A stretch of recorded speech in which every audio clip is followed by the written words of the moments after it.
Olá, minha gente querida! Acabou o carnaval e, claro, começa de verdade o ano de 2016. E hoje nós traremos alguns assuntos para vocês. Nós vamos falar aí sobre os problemas que envolvem o presidente Lula. Nós vamos falar também, como não poderia deixar de ser, sobre o vírus Zika, que está aí assustando tanto a população brasileira. E, como não poderia deixar de ser, o nosso deputado Gerson Berger vai contar uma de suas historinhas. Olha, Gerson já estava fazendo falta e muitos telespectadores cobrando a historinha. E o nosso jornalista amigo Pedro do Couto, como sempre, participando ativamente do programa, ele que é um especialista em política. Bom, Gerson e Pedro, eu não sei se vocês têm a mesma expectativa, mas eu confesso a vocês que aguardo, depois das declarações do presidente Lula, eu aguardo com ansiedade o movimento petista e afins irem para as ruas numa campanha nacional influindo junto ao Vaticano e à opinião pública, reivindicando a canonização do mais santo dos santos brasileiros, o ex-presidente Luiz Inácio Lula da Silva. Afinal, Lula se apresenta dizendo que no Brasil não existe uma viva alma mais pura do que ele. Imaginem, somente um tremendo cara de pau teria a coragem de, mais uma vez, tentar enganar a população com frases prontas e demagógicas que têm como único objetivo redimir sua imagem, que hoje, Gerson e Pedro, está mais suja que pau de galinheiro. Admitimos que Lula foi, na história democrática do Brasil, o mais popular de todos os presidentes. Deixou o poder carregado nos braços do povo.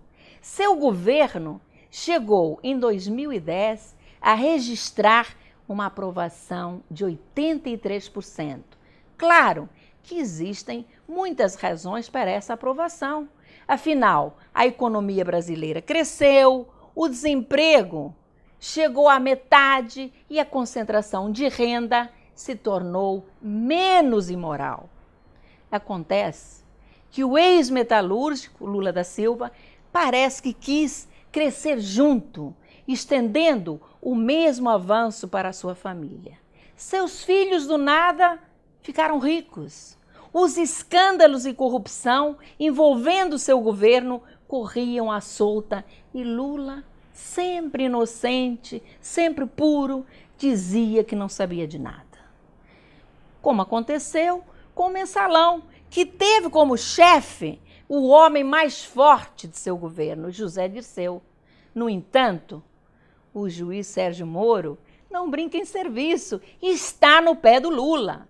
O ex-presidente terá que explicar o seu envolvimento com as empreiteiras que até poderão justificar o aumento de seu patrimônio e de sua família.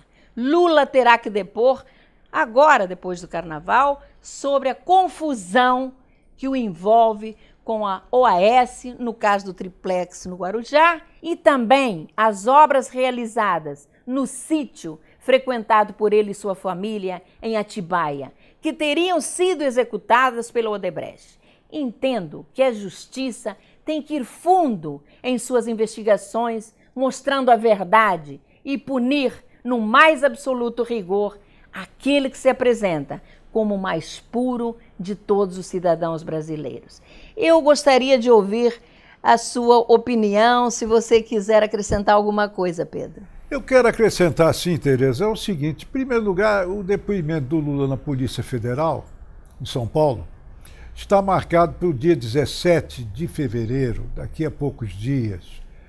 E nessa ocasião, ele terá que explicar a origem de seus bens, ou então explicar por que a OAS se tornou dona do triplex do Guarujá e a Odebrecht, e também a OAS, pagaram parte das obras realizadas no sítio de Atibaia.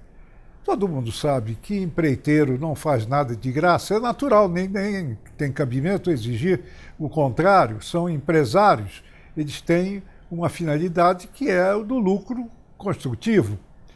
não é para fazer benefícios sociais. Se estão fazendo troca. Eu tenho a impressão que essa troca deixou o Lula muito mal. E ele não tem o objetivo principal de iludir a opinião pública, isso ele não conseguirá.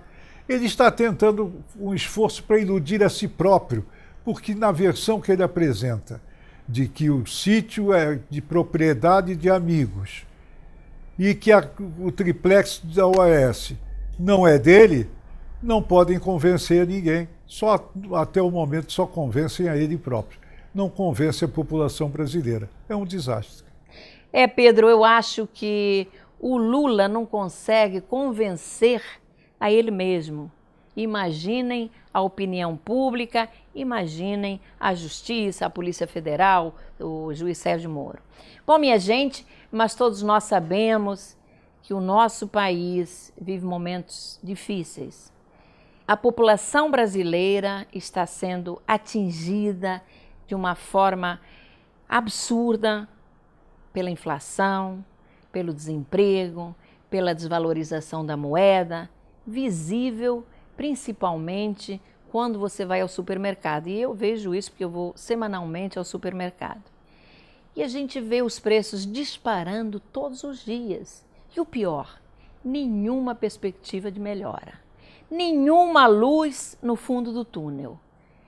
A festa mais popular do Brasil, o Carnaval, que levou às ruas milhões de pessoas, chegou ao fim.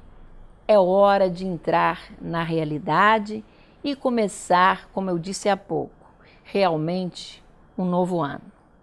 Se programar, contabilizar os gastos e, quem sabe, até apertar um pouquinho o cinto. Afinal, ninguém é de ferro e a tentação da folia levou a alguns excessos, claro. Não importa se levou, o importante é que eu tenho certeza que valeu a pena. Foi uma semana de felicidade, descontração e total esquecimento das dificuldades, o apagar de todos os problemas. Somente euforia e muita alegria. Parabéns a todos os foliões que transformaram a cidade numa verdadeira festa, fazendo com que ela ficasse mais bonita ainda. Parabéns ao belo espetáculo oferecido pelas escolas de samba. Todas estavam lindas. Nossos aplausos, principalmente pelo esforço, ultrapassando a crise com extrema criatividade, muitos até usando material barato, mas mais uma vez, valorizando o maior espetáculo da Terra. Deixei por último, Gerson e Pedro, para parabenizar a campeã, a nossa querida Verde Rosa, grande e extraordinária Mangueira, que todos os anos é ovacionada lá no Sambódromo e deixa a passarela com o aplauso e o grito de que é campeã, é campeã. Mas há 14 anos o tão sonhado título não chegava. Com orçamento modesto, como dizem alguns, mas muitas ideias e criatividade, homenageando a grande cantora Bethânia, a Mangueira conquista finalmente o tão almejado título. Para quem acredita que os orixás ajudaram, ótimo. Se ganhou apenas por 1/10, pouco importa. Que fosse 1/1000. O importante é que ela estava linda. E hoje no Sambódromo vai desfilar novamente ao som de É Campeã, é Campeã. Eu vou passar a palavra agora ao nosso deputado Gerson Berger, que ele é um fanático mangueirense, e logo a seguir ao jornalista Pedro do Couto. Gerson, por favor, a palavra é sua. Tereza, estou realmente muito feliz em poder assistir a minha querida Mangueira, após 14 anos, conquistar o título de campeã. Um título que em muitas ocasiões escorregou de suas mãos, mesmo fazendo o melhor dos carnavais. Parabéns! Valeu, Mangueira querida! Olha, O maior espetáculo da Terra, é verdade, como você citou, Tereza, foi deslumbrante. Foi uma noite, aliás, 2 noites, de arte, de magia, de criatividade, de inspiração. E o julgamento foi ao encontro da multidão, que saudou a Mangueira como campeã, porque realmente a Mangueira é uma escola cuja popularidade é enorme e os desfiles que fez no passado são inesquecíveis. Como se torna inesquecível também deste ano, que a levou ao título conquistado. É muito difícil julgar a arte, muito difícil mesmo, porque é preciso se colocar também não só apenas o julgamento da visão estética, da visão do movimento, da evolução, é preciso se julgar também a emoção que a escola produz e desperta na multidão que assiste e aplaude. Parabéns à Mangueira, grande campeã de 2016, parabéns a todas as escolas de samba que honraram o espetáculo com a sua participação, inclusive levando o povo ao delírio. Fica para sempre marcado na história do Carnaval Carioca o desfile de 2016. Foi uma noite deslumbrante. Ô Pedro, foi muito bem colocado por você. Realmente foram 2 noites de uma beleza inesquecível. Mas nós também não podemos esquecer as 2 noites que antecederam o desfile do grupo especial. O grupo de acesso estava realmente lindo, maravilhoso. Sexta e sábado foram 2 noites também inesquecíveis. E olha que o grupo de acesso deve ter usado muito mais até a criatividade, porque os recursos que eles recebem são ínfimos, perto daqueles que recebem as grandes escolas, que inclusive têm a contribuição da Prefeitura do município do Rio de Janeiro. Mas nós agora vamos passar para um outro assunto, ou melhor, nós agora vamos passar para a historinha do nosso deputado Gerson Berger, que é sempre tão comentada. E eu, Gerson, vou perguntar a você como você vê o futuro do nosso país, porque, como eu disse há pouco, não vemos luz no fundo do túnel. Tereza, o ano provavelmente vai ser muito difícil para nós. Não podemos ficar sofrendo antes do tempo. É sobre isso a minha historinha. 2 rapazes conversavam e um deles dizia: olha, se eu for convocado para a guerra, eu tenho certeza que vou morrer. E o outro responde: calma, vamos analisar isso. Se houver guerra, podem acontecer 2 coisas. Você pode ser convocado ou não. Se não for convocado, não precisa se preocupar. Se você for convocado, vai para a linha de frente ou fica na retaguarda. Se você ficar na retaguarda, não preocupa-se. Se você for para a linha de frente, pode ser ferido ou não. Se você não for ferido, não precisa se preocupar.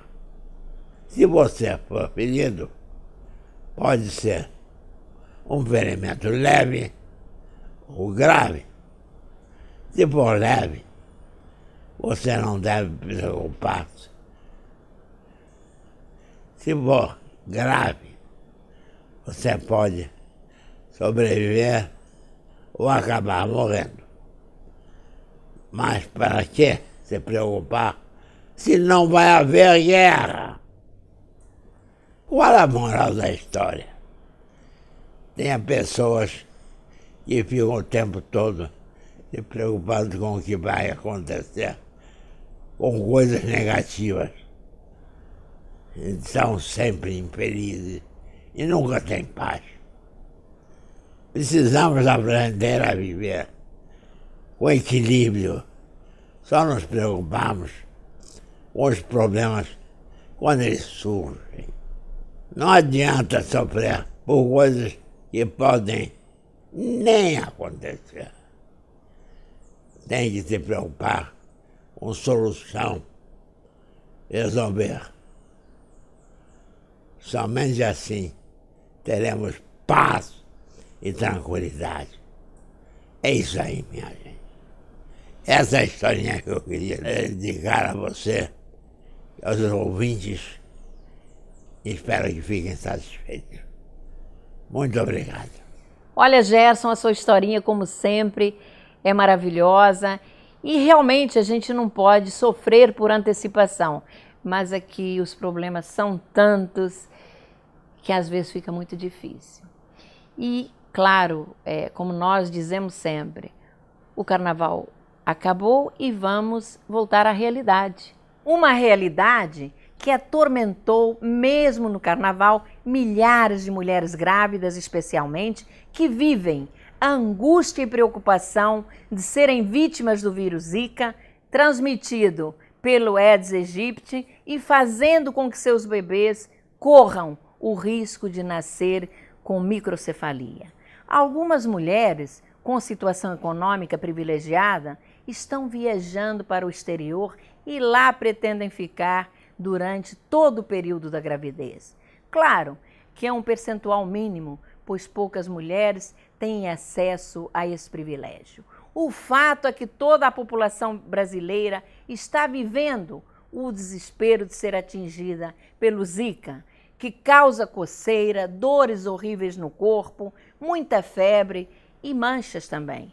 Na semana passada, ao ler uma entrevista na revista Veja com um famoso infectologista, Arthur Timmermann, fiquei mais preocupada ainda, pois literalmente ele disse que diante do perigo pediu à filha mais nova para que não engravidasse, desaconselhando veementemente neste momento a gestação, enquanto, claro, não se conhece um pouco mais sobre o vírus. Timmermann afirma ser impossível acabar com a Aedes, levando em conta a existência de uma urbanização caótica e a capacidade do mosquito se adaptar biologicamente no ambiente, assegurando que a situação é realmente muito grave e que, embora tenhamos ótimos virologistas, o governo não lhes oferece recursos necessários para a realização de pesquisa que leve à elaboração de um teste capaz de ser usado em larga escala na detectação do Zika, tornando-se urgente dar um passo em direção ao desenvolvimento de uma vacina eficaz. Esta vacina, segundo ele, somente será conseguida após decifrar o comportamento do vírus no organismo, identificado, segundo ele, através dos anticorpos no sangue produzidos pela infecção. Mais uma vez, minha gente, quando se trata da saúde, da vida do cidadão, os recursos não aparecem. No entanto, quando se trata de distribuir dinheiro para partidos, por exemplo, aí o dinheiro imediatamente surge. 800 milhões foram liberados pela senhora presidente Dilma Rousseff para o famoso fundo partidário. Dinheiro este que absolutamente não traz nenhum retorno ou benefício para o cidadão. Estamos em um ano de Jogos Olímpicos. A vergonha e o estrago vão ser grandes, pois já tem atletas dizendo que poderão não participar da competição, como, por exemplo, a goleira da seleção feminina de futebol dos Estados Unidos, Hope Solo. Gerson e Pedro, vocês acham que o vírus Zika pode afastar a vinda de atletas e mesmo de público para os Jogos Olímpicos? Tereza, não estou interessado em que atletas venham ou não venham para os Jogos Olímpicos.